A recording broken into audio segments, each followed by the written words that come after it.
Welcome to another interview by the Enterprise World. Today we have James McGriff of Peniel Solutions with us. So without further ado and waiting, let's get to James. So James, please brief us about your company and any highlights that you wish to share. Well, thank you very much. It's my pleasure to be here, be able to speak to you this afternoon. I'll speak to you today. My company, Peniel Solutions, was started in the year 2000.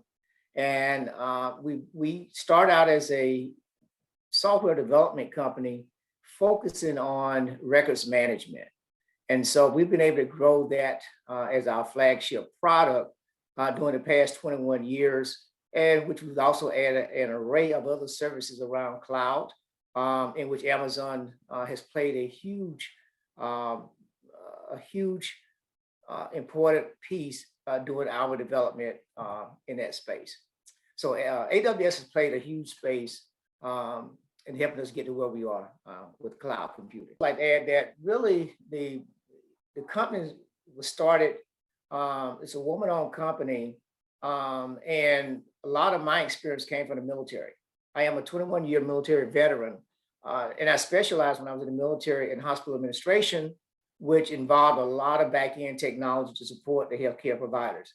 And so that really piqued my interest in software development and delivering services that really help the frontline healthcare workers. That same passion is what I believe I was able to bring to Peniel Solutions that has allowed us to be in business and stay in business for 21 years and be able to give a huge contribution in the federal government space. The federal government space is mainly our target audience. 90% of our business is done with the federal government, so we know that space very well. That goes without saying. We all thank you for your service. Thank you very much. My pleasure to serve. Now, coming up, there are a lot of businesses growing, many new entrepreneurs, budding enthusiasts, businessmen budding up. So what message would you like to give to these budding entrepreneurs? Well, that's a very good question. And I'm going to harken back to when I started this company and working with the other founder for this company. I had to learn that mistakes and missteps are just as valuable as the ultimate success you find in a business. You can learn so much from the mistakes that you make, things that if you had the chance to do it over again, you can't buy that type of education in any business school, because this is real time, it's with real dollars, and impact real lives. And so I would say, don't be overly hard on yourself when you encounter a mistake or you make a misstep. It's how you look at the issue, how you look at the problem. What can I learn from that? And what can I do better to make sure that I don't make that mistake again? But never look at it as basically a sign of failure. I look at my mistakes and I would ask any entrepreneur, you're going to have a lot of missteps and a lot of times that you are not going to succeed the first time. But use that as an opportunity to learn how to hone your skills, how to hone your product, how to hone your service, and deliver better quality product. What you say is go head on with the mistakes and take it as it comes and learn the most out of it and then move on. Yes. Don't stay there with it. Learn what you can from it. And in the end, it would make you a better business person, a better entrepreneur for the people that you're serving. So coming back to Peniel Solutions and AWS services, how do you feel AWS services has evolved over time, especially after the pandemic or during the pandemic? Yes. How the dynamics have changed in the industry? Well, again, another excellent question. I've seen AWS really move from more of a commodity type service where they provided a product or a utility that the entrepreneur, the business person, the technical person had to figure out how to take advantage of that. And I've seen them move more towards a service-oriented sort of offering. And so I know in the early days when I started with AWS, which was back around 2014, it would have been very hard to get them on the line to understand my business and then to try to figure out, what can I do to help place my business in the correct space in the marketplace. That has totally changed now. I often meet with a lot of AWS account managers, their sales team, their tech teams. They're always trying to provide us, what I consider global insight, industry insight that maybe at my level I cannot see, or at least I don't have a very good, clear picture of it. And not only do they demonstrate that, but they also do a very good job with us as a partner of AWS, helping us sort of target our niche areas, helping us to say, you know what, we see this coming on the horizon. If this is not in your research and R&D pipeline, you may want to put this in your pipeline for future consideration. I have found those, that sort of engagement, truly a partnership, and almost a mentor at this level. And we're very appreciative of the role. Now, I do want to home in on your question, pre-pandemic AWS and post-pandemic AWS.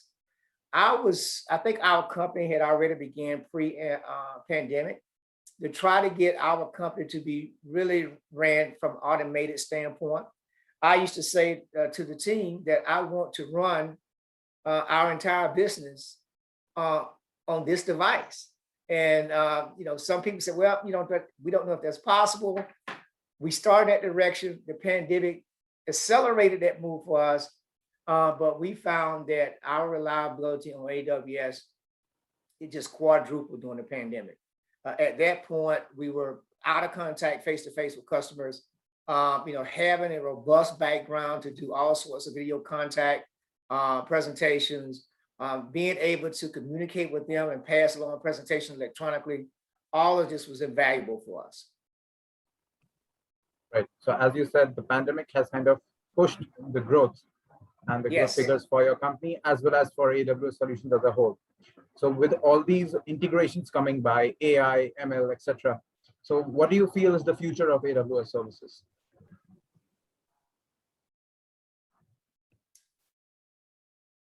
Yeah, so AWS's future, especially when we start moving to IoT, AI, machine learning, and several other things that are on the horizon that continue to come, is only going to get better, right? It's only going to get better, and the rationale is very simple. As we continue to focus on the actual challenges and problems that we're trying to solve for businesses and services, companies, organizations, we are less concerned about the back end of how all that comes together, algorithms, how you put them together. It allows and frees up the creativity to be focused on the actual problem that we're trying to solve. So we no longer have to worry about all of these back end connections, what's happening in the background. I do think that one of the biggest challenges AWS is going to have to take on, which is the same issue globally, is how do we deal with cybersecurity? How do we make the services that we provide secure and serviceable for everyone that's involved?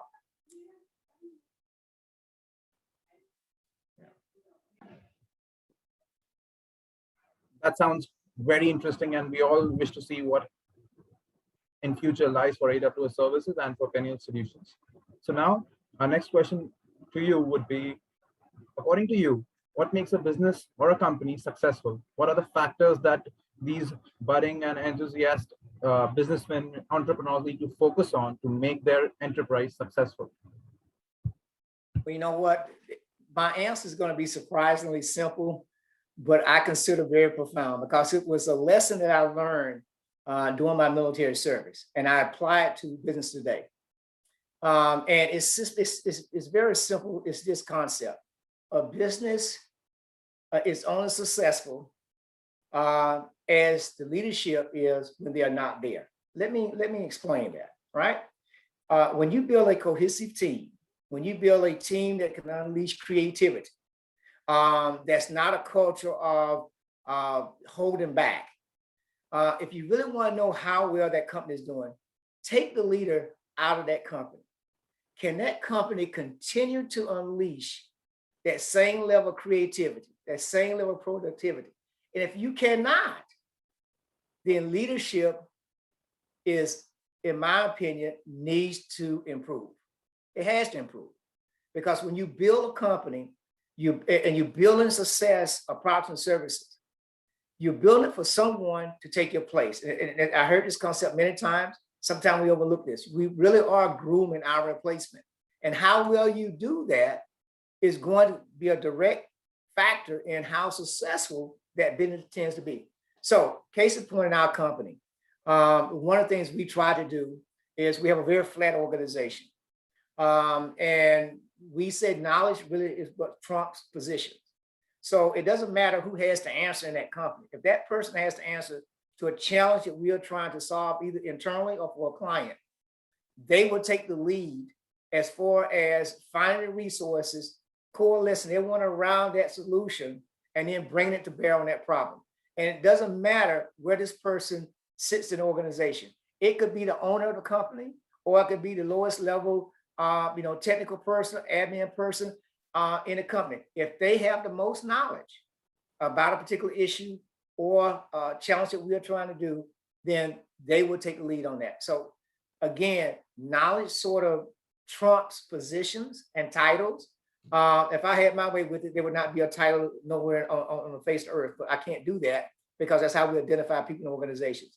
But to me, that is one of the most important things that you have to do to indicate that you're a mature, productive company. How good is this company without the key leadership there? And if you can't say it is as good or better, then leadership needs to be worked on. What you're saying is a good leader not only upholds the company and its virtues, but also prepares the next one to take in his position or her position. And can be trusted 100% to do it. That's right. So moving on to a much simpler question. How do you handle the work pressure, the competition, and the ups and downs of running a business? This is an age-old problem that we have to sort of deal with, especially in the in organized countries, and we're dealing with products and services. For me, it's extremely simple. I just believe that you must have some higher calling to hold on to. For me, it's my faith. I think you have to then have someone connected to, that is my family, and then you have to have something to do. And for me, that's serving others. And so it doesn't matter what's happening in this one container of a so-called business. How is my relationship with my higher power, in this case, my God? How is my connection with my family, whom I connected to, and how am I serving others? If I understand those three things are the core things that really make me in life as a person, who I am and what I produce, the ups and downs will become very small, right? I can have big highs, never get too high, never get too low. But you keep your universe in perfect harmony. And I believe that's the way you do it. You have to have balance in your life. You have to have balance in your life.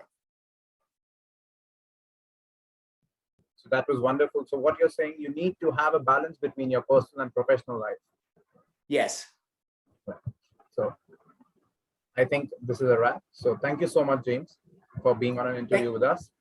We look forward to those insightful words, and do not forget to read about Peniel Solutions. And thank you so much.